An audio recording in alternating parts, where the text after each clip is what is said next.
শনিবার সকাল ব্যাচেলর বাসার বন্ধ রুম থেকে উদ্ধার হলো ঢাকা বিশ্ববিদ্যালয়ের মাস কমিউনিকেশন অ্যান্ড জার্নালিজম ডিপার্টমেন্টের শিক্ষার্থী তামিম আদনানের লাশ।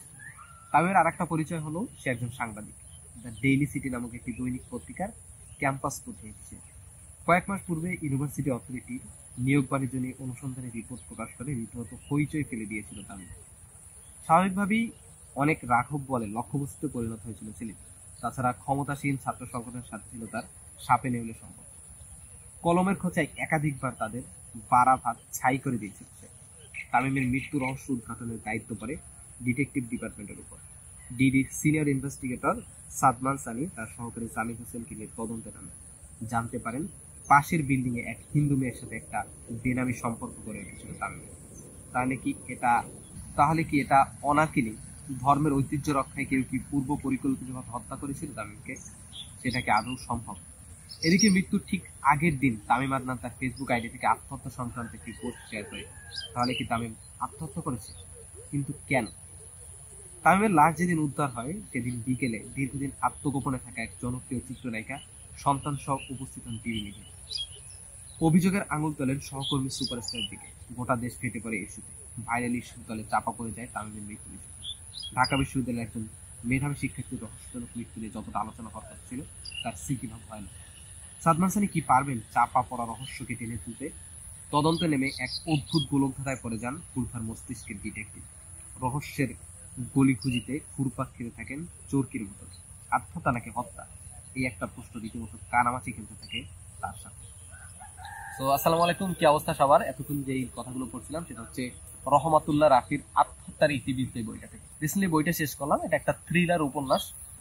এন্ড এই বইটার ব্যাপারে আমি আমার পার্সোনাল ওপিনিয়ন শেয়ার করব। তো বইটা একটা থ্রিলার উপন্যাস। এন্ড সত্যি বলতে বইয়ের ভালো দিকগুলো যদি বলি, বইয়ের প্রচ্ছদটা আসলেই অসাধারণ। মানে দেখলি একেবারে দূর থেকে দেখলি এটা টের পড়ে। এই বইটা আমি মোস্ট প্রবাবলি কার্টে অ্যাড করছিলাম গত বছর মেলার সময়, বাট সামহাও পড়া হয়নি। পরে রিসেন্টলি কিনে পড়লাম। এই বইটা পড়ার পর আসলে আমার যেটা মনে হলো যে বইটার প্লটটা আসলেই অসাধারণ একেবারে। মানে অনেক থ্রিলারের আসলে প্রথমেই করা যায় যে প্রেডিক্ট করা যায় যে এটার শেষে কি হয়, বাট এইটার শেষে প্রেডিক্ট করা যাচ্ছিল না। মানে মাঝখানে গিয়েও প্রেডিক্ট করা যাচ্ছিল না আসলে এখানে কি হবে, ব্যাপারটা আসলে কি করতে যাচ্ছে। আসলে অসাধারণ একটা প্লট। অ্যান্ড লেখালেখির ব্যাপারে যদি বলতে হয়, লেখালেখিতে হয়তো কিছু জায়গায় কিছু প্রবলেম আছে। অ্যান্ড আসলে আমি বলে গেছি, কারণ আমার স্মৃতিশক্তি মারাত্মক রকমের দুর্বল। তো 1-2 সপ্তাহের মতো হয়েছে বইটা পড়ছি। রিভিউ ইচ্ছে ছিল যে এইরকম একটা ন্যাচারাল পরিবেশে রিভিউ করবো। এখন আমি গ্রামের বাড়িতে আসছি এবং এখানে হচ্ছে ধান ক্ষেতের পাশে বসে একটু দেখা, ধান ক্ষেতের পাশে বসে আমি রিভিউ করছি। অসাধারণ একটা সিনারিও, পাখি ডাকছে, তারপর হচ্ছে নতুন ধানের ধান নাকে আসছে, প্লাস হচ্ছে পাশের কোথাও মনে হয় পুকুর বা এই টাইপের কিছু কাটা আছে, জন্য হচ্ছে মাটির ঘ্রাণ পাচ্ছি একেবারে। মানে ট্রু অর্গানিক সিন যেটাকে বলে সেরকম একটা ফিল পাচ্ছি এখানে। সেই ভিতর বসে রিভিউ করতে আমার আসলে অসাধারণ লাগছে ব্যাপারটা। আচ্ছা যাই, বইতে ফেরত আসে, বইতে কি লেখা আছে। তো বইয়ের প্লটটা আসলে অসাধারণ। লেখালেখি কিছু জায়গায় আমি যখন পড়ছিলাম তখন আমার খারাপ লাগছিল, মনে হচ্ছিল এই জায়গাগুলোতে আর একটু উন্নতি করা যেত। যে প্লটটা অসাধারণ একটা প্লট, এটা নিয়ে আসলে আরো একটু খেলা যেত। অ্যান্ড এই বইয়ের প্লটটা যতটা ভালো ছিল তার চেয়ে ভালো ছিল বইয়ের মাঝখানে। মানে এই বইয়ের মেইন স্টোরিটা যতটা ভালো লাগছে তার চেয়ে বেশি ভালো লাগছে এই বইয়ের মাঝখানে আর একটা নতুন স্টোরি ছিল। অ্যান্ড মানে ইনডিরেক্টলি আমি লেখককে আসলে চিনি না, রহমাতুল্লাহ রাফির ভাইয়ের সাথে আমার কখনো পরিচয় হয়নি বা কথা হয়নি। সোশ্যাল মিডিয়াতে দেখছি ওনাকে, ওনার লেখাও পড়ছি। বাট এইটার ভিতর একেবারে গল্পের ভিতর এই ফেমিনিজমকে জাস্ট ধুয়ে দিচ্ছেন একেবারে। মানে এই জিনিসটা অসাধারণ লাগছে যে ফেমিনিজম আসলে সমাজের প্রত্যেকটা কোনায় কোনায় গিয়ে একেবারে সমাজের ডিপে গিয়ে কিভাবে ক্ষতি করছে। পরিবারের যে পারিবারিক বন্ধনগুলো বা যে স্বামী স্ত্রীর ভিতর যে বন্ধনগুলো, এগুলো ভাঙার ক্ষেত্রে ফেমিনিজম বা জাস্ট একেবারে ফেমিনিজম ওইরকম ফেমিনিজম না, ফেমিনিজমের কিছু জিনিস যেগুলো হচ্ছে আসলে সোসাইটিকে একেবারে ডিস্ট্রয় করে দেওয়ার জন্য যথেষ্ট। সিম্পল কিছু জিনিস কিভাবে একটা সোসাইটিকে ডিস্ট্রয় করে দিতে পারে, পারিবারিক বন্ধন ভেঙে দিতে পারে খুব সুন্দরভাবে কোনো কিছু। এখানে কিন্তু ফেমিনিজমের ব্যাপারে কিচ্ছু লেখা নেই, ফেমিনিজমকে রোস্ট করা হয়নি, কিচ্ছু করা হয়নি, ফেমিনিজম নামটা উচ্চারণ করা হয়নি। জাস্ট ফেমিনিজম বা ফেমিনিস্ট মেন্টালিটি কিভাবে একটা সমাজকে বলা ঠিক না, একটা পরিবারকে কিভাবে ভাঙতে পারে সেটা খুব সুন্দরভাবে দেখানো হচ্ছে এখানে। সো আমার কাছে এই যে গল্পটা, এই গল্পটার মধ্যে যে গল্পটার মধ্যে আরেকটা যে গল্প, সেই গল্পটা আসলে অসাধারণ লাগছে। তো এই বইয়ের সুন্দর সুন্দর কিছু কথা লেখা আছে। রিভিউ করার সময় বলেন এবং বই পড়ার সময় বলেন, আমার সবসময় ভালো লাগে এই বইয়ের মধ্যেই যে সুন্দর সুন্দর কথাগুলো লেখা থাকে সেটা। তো বইয়ের প্রচ্ছদের উপরে এখানে লেখা আছে, মানে বইয়ের শুরুর দিকে যেটা লেখা আছে যে আত্মহত্যা মহাপাত জেনেও মৃত্যুর সবচেয়ে সহজ পদ্ধতিটি আবিষ্কারের নেশে। নেশায় মেতে উঠলাম আমি। প্রথমেই মাথায় আসলো গলায় ফাঁস দেওয়ার কথা, পর মুহূর্তে চিন্তাটা ছেড়ে ফেললাম। মরার পর আমার অবধারিত জীব বের করা একটা কুৎসিত ছবি সোশ্যাল মিডিয়ায় ঘুরে বেড়ানো, ব্যাপারটা মেনে নিতে পারলাম না। ছাদ থেকে লাফিয়ে পড়াটাকে ফলপ্রসূ মনে হলো। পাখির মতো উঠতে উঠতে মারা গেল, খুব একটা খারাপ লাগবে না। একটু গভীর ভাবে ফিকির করে দেখলাম এই পদ্ধতিতে বেঁচে যাওয়ার রিস্ক আছে। আজরাইল মহোদয় বিশ্বাসঘাতকতা করলে আজীবন পঙ্গু হয়ে কাটাতে হবে। পানিতে যে ঝাঁপ দিব সেই কায়দাটা নেই, ইতিমধ্যে সাঁতার শিখে ফেলেছি। বিপুল বিদ্যা ভয়ঙ্কর, ভালো সাঁতার না হলে পদ্মা সেতু থেকে লাফিয়ে পড়ে একটা আলোড়ন ফেলে দেওয়া যেত। ইতিহাসের পাতায় নিজের নামটাও জুড়ে দিতে পারতাম অনায়াসে। পদ্মা সেতুতে আত্মহত্যা করা প্রথম ব্যক্তি।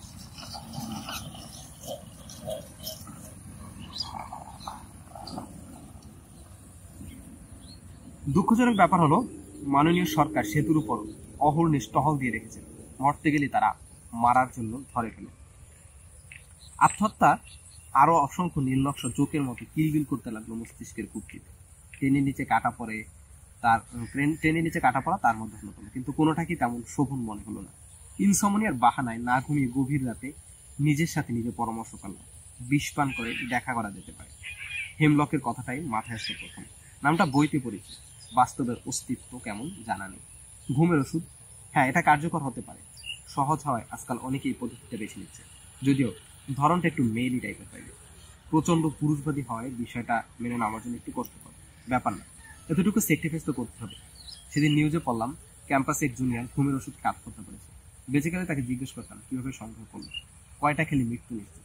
প্রেসক্রিপশন ছাড়া এই জিনিসটাকে ফার্মেসিওয়ালারা দেয় না।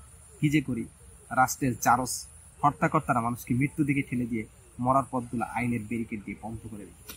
অসাধারণ। এই এই পুরো বইটাই কিন্তু এইরকম অসাধারণ কিছু লাইন খোঁজা আছে। পলিটিক্স, ইন্টারনাল পলিটিক্স, তারপর হচ্ছে ইউনিভার্সিটি পলিটিক্স, নিয়োগ বাণিজ্য, এগুলোর ব্যাপারেও মানে ইনডিরেক্টলি খুব সূক্ষ্ম খোঁজা হয়েছে, যেটা আমি পছন্দ করি। আমি যখন নিজে পার্সোনালি লেখালেখি করি তখনও কোনো না কোনোভাবে কাউকে না কাউকে কোনো স্টাইলে খোঁজা দেওয়ার চেষ্টা করি। অ্যান্ড এই জিনিসটাই ব্যাপারটা আমার কাছে আসলে অসাধারণ লাগে। আর একটা ইন্টারেস্টিং কথা এখানে বলছি যে ঘুমের ওষুধের কথা, আমার একটা ইন্টারেস্টিং কথা মনে পড়লো এখানে।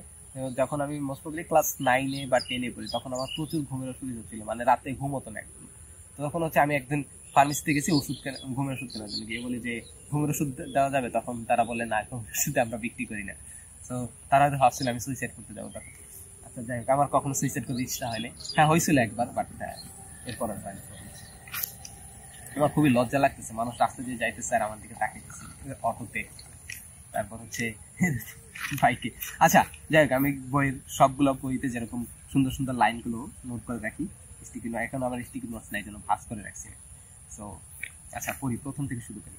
এখানে কিছু একটা দেখছিলাম, মানে সকালের ঘুমের ব্যাপারে একটা সুন্দর কথা বলছে যে প্রায় সমস্ত মহাপুরুষ সকালের ঘুমটাকে ক্ষতিকর হিসেবে উল্লেখ করেছেন। মানব জাতিকে পক্ষীগুলোর সাথে জাগ্রত হওয়ার পরামর্শ দিয়েছেন তারা। প্রফেট মোহাম্মদ সাল্লাল্লাহু আলাইহি ওয়াসাল্লাম তো সরাসরি অনুজ্ঞাবাচক বাক্যে বলেছেন, লা তানাম বাদাল ফজর, তোমরা ফজরের পর ঘুমিও না।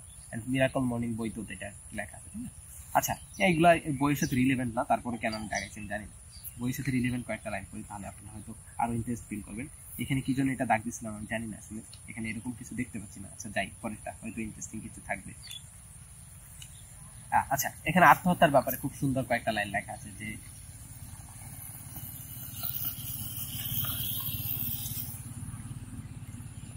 মানুষ কেন আত্মহত্যা করে জানো জামিন? মানুষ আত্মহত্যা করে আপন মানুষকে শাস্তি দেওয়ার জন্য।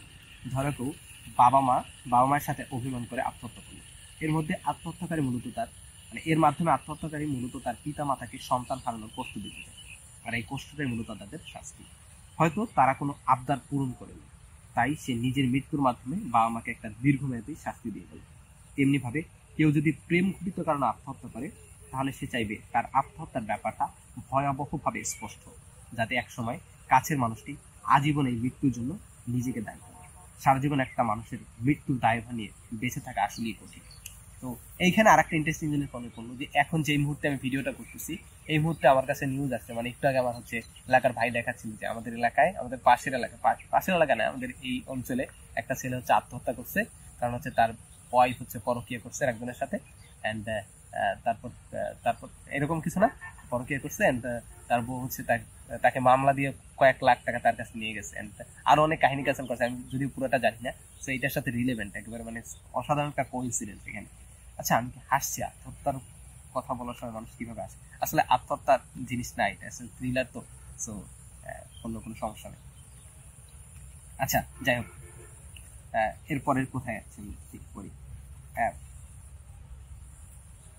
পৃথিবীটা বড় অদ্ভুত, এখানে প্রত্যেকটা মৃত্যুতে কেউ না কেউ লাভবান হয়। সো মৃত্যু জিনিসটাকে আমরা সবসময় কষ্ট ভাবি, তাই না? কষ্টের ভাবি, আপনজনরা কষ্ট পায়, প্রিয় মানুষরা, প্রিয় মানুষ যারা থাকে বা যাদের কাছে প্রিয় মানুষ থাকে তারা কষ্ট পায়, বাট প্রত্যেকটা মৃত্যু আসলে লাভবান হয়, কেউ না কেউ কোনো না কোনো ভাবে কিন্তু লাভবান হয়। তো এইখানে বইয়ের একটা জায়গায়, অধ্যায় নাম্বার 10-এ একটা জায়গায় হচ্ছে যে ছেলেটা মারা যাওয়ার পর বা আত্মহত্যা করার পর আসলে তার বন্ধুরা, তারপর হচ্ছে তার আপনজনের হয়তো কষ্ট পেয়েছে, বাট তাদের বাড়িওয়ালা খুবই আনন্দ পেয়েছে বা বাড়িওয়ালার জন্য খুবই লাভজনক হচ্ছে, কারণ তাদের অনেক দিন হচ্ছে বাড়ি থেকে বের করে দিতে চেয়েছিল কিন্তু পারেনি। সো আত্মহত্যা করার ফলে বা খুন হওয়ার ফলে বের করে দিতে পারলো। সো এরপর এখানে লেখা আছে যে প্রত্যেকটা মৃত্যুতে কেউ না কেউ লাভবান হয়। পৃথিবীটা আসলেই বড় অদ্ভুত, আসলেই অদ্ভুত। আচ্ছা যাই হোক, আমি মনে হয় একটু দ্রুত কথা বলছি, বিকজ আলো কমে আসছে, একটু পর হচ্ছে সন্ধ্যা হয়ে যাবে, তখন আমি ভিডিও করতে পারবো না, একটু দ্রুত কথা বলছি, সরি।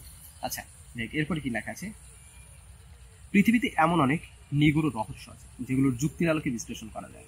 মানব জ্ঞান যেখানে সংকুচিত হয়ে পড়ে, অসীম এই বিশ্বে সহস্র প্রশ্ন ফুলের পরাগের মতো উড়ে বেড়ায়। অন্য ফুলের সংস্পর্শে এসে জন্ম দেয় আর অসংখ্য প্রশ্নে। সুবিশাল সমুদ্র থেকে এক গন্ডুস মানে কি পানি তুলে নিলে যতটুকু হয়, মানুষের জ্ঞানের পরিমাণ ঠিক ততটুকু। এজন্যই মানুষ এত অহংকারী। জ্ঞানের স্বল্পতা আশরাফুল মাখলুকাতকে দাম্ভিক করে তোলে। একটা ঘোরের মধ্যে রাখে সবসময়। তারা সুদূর মিশরে গিয়ে সূর্য পিরামিডের সামনে দাঁড়িয়ে যার পনারায় বিস্মিত হয়। উপরের দিকে তাকিয়ে মুখ হা করে বলে, হাউ ইটস পসিবল, অথচ মাথার উপরে ভেসে থাকা আসমানের দিকে যে একবারও নিজেকে প্রশ্ন করে না, বিস্তৃত এই ছাদটা কুটিহীনভাবে কিভাবে দাঁড়িয়ে আছে।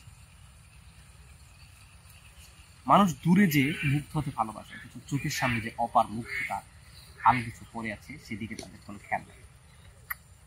এটা আমি আসলে রিলেট করতে পারছি না।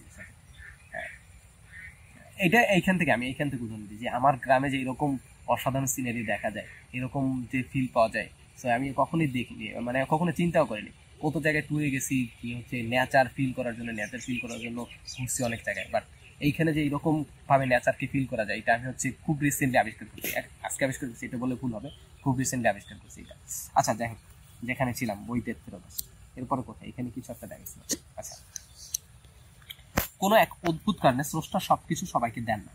যার গলা রিনরিনে তার হয়তো চেহারা সুন্দর হবে না, যার চেহারা ভালো তার হয়তো মেধা নেই, যার মেধা আছে তার আর্থিক সচ্ছলতা হবে, যে অর্থনৈতিকভাবে স্বাবলম্বী তার আবার জ্ঞান অর্জনের স্পৃহা নেই। অপূর্ণতার এক অদ্ভুত চক্রে মৃত্যু ঘুরপাক খেতে থাকে মানুষ। আসলে আচ্ছা, এগুলোর ব্যাপারে যদি আমি এবার ডিটেলসে যাই তাহলে বলবে যে কি আনসার, এই জন্য কিছু বললাম। আচ্ছা যাই হোক, এখানে আমার সবচেয়ে প্রিয় একটা লাইন লেখা আছে যে পৃথিবীতে সবচেয়ে সুন্দর গন্ধ সম্ভবত টাকা থেকে বের হয়। এটা অ্যালকোহলিক, নেশা সৃষ্টি করে, নীতি নৈতিকতা সব ফাঁসি নিয়ে যায়। এই গন্ধ একবার নাকের বারান্দে আসলে সেটাকে ভেতরের ঘর অব্দি নিয়ে যাও অব্দি শান্তি মেলে না। আসলে টাকার গন্ধ আসলে অসাধারণ, মানে টাকার মানে নোটটার উপর না, অর্থের গন্ধ, টাকার গন্ধ। আচ্ছা শেষের দিকে চলে আসছে, আর দুই একটা আসছে, তারপরে আমি শেষ করে দেবো। তো সুদের ব্যাপারে এখানে খুব ইন্টারেস্টিং কথা লেখা আছে। ওইখানে একজন বলছিল যে সুদ হচ্ছে একটা সামাজিক ব্যাধি, অর্থনৈতিক শোষণ ও বৈষম্যের হাতিয়ার। যদি ইসলামিক দৃষ্টিকোণ থেকে দেখেন তাহলে সুদ সব ভয়াবহ রকমের হারাম। তখন আরেকজন উত্তর দিচ্ছিল যে হারাম তো কত কিছুই, অত সব মানলে দুনিয়া চলা যায় নাকি? সুদ হারাম, কিন্তু সুদ ছাড়া কোন জিনিসটা চলে বলেন তো? আমরা প্রত্যেকেই তো কোনো না কোনো ভাবে সুদের সাথে সম্পৃক্ত। তখন ওই লোকটা উত্তর দিচ্ছিল, উত্তরটা আসলে আমার কাছে অসাধারণ লাগছে, যে সরি টু সে, বাট সরাসরি গু খাওয়া আর বাথরুমের পাশ দিয়ে যাওয়ার সময় এর গন্ধ নাকে আসা দুটো কিন্তু এক না। তো আসলে কিন্তু অসাধারণ ব্যাপারটা যে সুদের সাথে কোনো না কোনো ভাবে সম্পৃক্ত। আমি এটার সাথে একমত যে আমরা আসলে চাইলেও সুদ থেকে বের হতে পারবো না, বাট কোনো না কোনো ভাবে আমরা সবাই সুদের সাথে জড়িত, কোনো না কোনো ভাবে ইনডিরেক্ট একটু জড়িত। বাট তার মানে এই না যে আমরা ডিরেক্টলি সুদ খাওয়া শুরু করবো, আমরা ইনডিরেক্টলি সুদের সাথে জড়িত, এই জন্য ডিরেক্টলি সুদ খাওয়া শুরু করবো, ব্যাপারটা কখনোই এরকম না। সেইটারই উত্তরটা এরকম দিচ্ছি যে সরাসরি গু খাওয়া,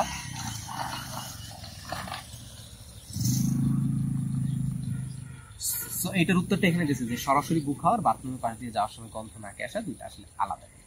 আচ্ছা এরপরের কোথায় আমি বুক মার্ক করে রাখছি দেখি। দাম্পত্য জীবনের এই বইয়ের মেইন স্টোরি আসলে হচ্ছে দাম্পত্য জীবনের, মানে একটা দাম্পত্য জীবনকে ঘিরে আসলে মানে বইয়ের ভিতরে একটা স্টোরি বলছিলাম না যে বইয়ের ভিতরে একটা স্টোরিটার ভিতরে মানে মেইন স্টোরিটার ভিতরে আর একটা স্টোরি আছে। তো ওই স্টোরিটা হচ্ছে দাম্পত্য জীবন। তো এখানে লেখা আছে যে দাম্পত্য জীবন স্নিগ্ধ সমুদ্রের মতো, দেখতে ভালো লাগে, কুলকুল রবকে সঙ্গীতের সুর মনে হয়। কেউ কেউ নিজের মনের অশান্তিকে জলাঞ্জলি দিতে এর বুকে ডুব দেয়, অথচ এই সরল শরীরের তলাতেই লুকিয়ে আছে অগণিত দাতাল দ্বারক। বিক্ষুব্ধ সব ঝড়ের উৎপত্তি এখান থেকে হয়। মানুষ বাইরের কাটায় একটা নির্দিষ্ট সময়, ঘরের সাথে তার বহু জগৎ।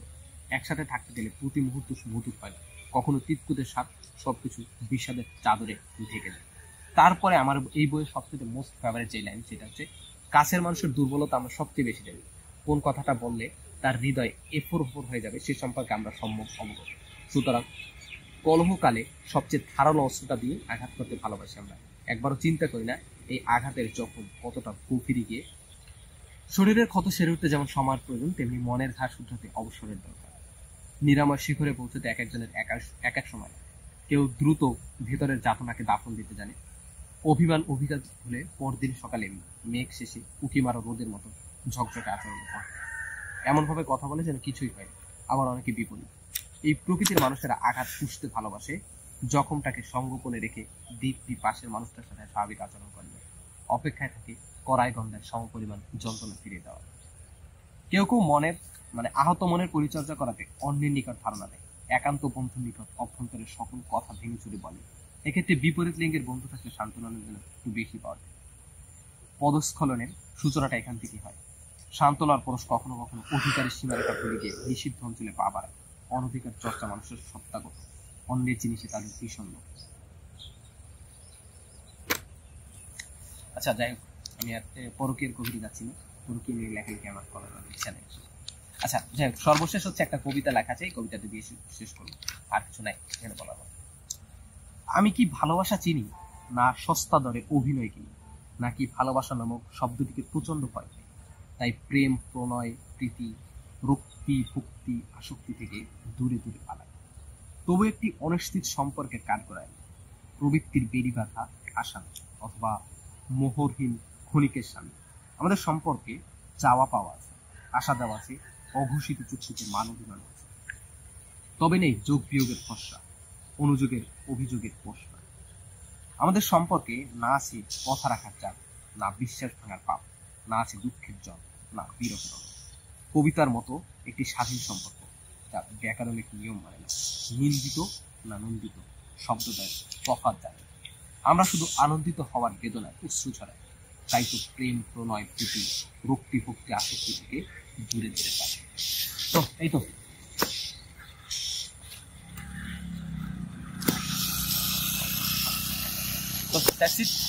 এই হচ্ছে আজকের ভিডিও। আশা করি রিভিউটা ভালো লাগছে। কেউ যদি পড়তে চান পড়তে পারেন, আমি ডিসক্রিপশনে কমেন্ট বক্সে ফার্স্ট কমেন্টে এটা হচ্ছে রকমের লিঙ্ক দিয়ে দেবো, এখান থেকে কানেক্ট করতে পারেন। তো এই হচ্ছে আজকের ভিডিও, দেখা হবে তো পরবর্তী কোনো ভিডিওতে। ততক্ষণ তো সুস্থ থাকেন, ভালো থাকেন, অ্যান্ড প্রত্যেকটা ভিডিওতে যেটা বলি সবাইকে নিয়ে সবাইকে একসাথে নিয়ে ভালো থাকেন।